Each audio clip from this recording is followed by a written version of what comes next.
Ma'am, चुनाव आयोग की प्रक्रिया के ऊपर क्यों सवाल उठा रहे हैं आप लोग?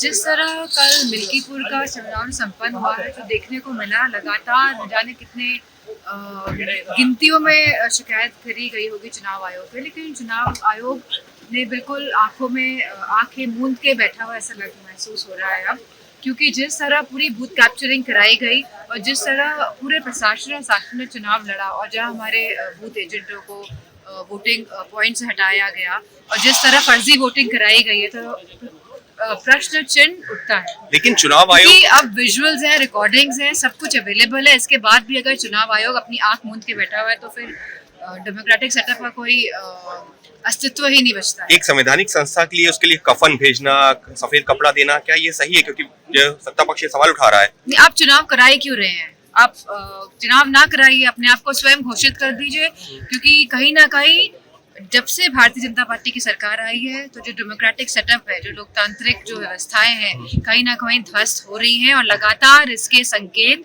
इसके हमारे पास प्रूफ्स हैं।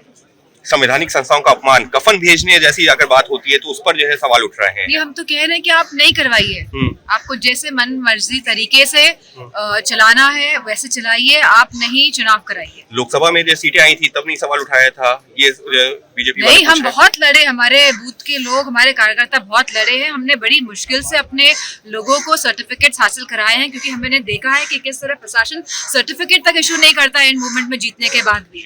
तो साफ तौर पर डिम्पल यादव, जिनका ये कहना है कि चुनाव आयोग ने जो चुनाव संपन्न करवाया उसकी प्रक्रिया में ही खामी थी और इसी वजह से लगातार उठा रहे हैं सवाल। अगर चुनाव निष्पक्ष तरीके से नहीं संपन्न करवा सकते तो चुनाव करवाने नहीं चाहिए। डिम्पल यादव चुनाव आयोग पर आक्रामक रुख अख्तियार किए हुए।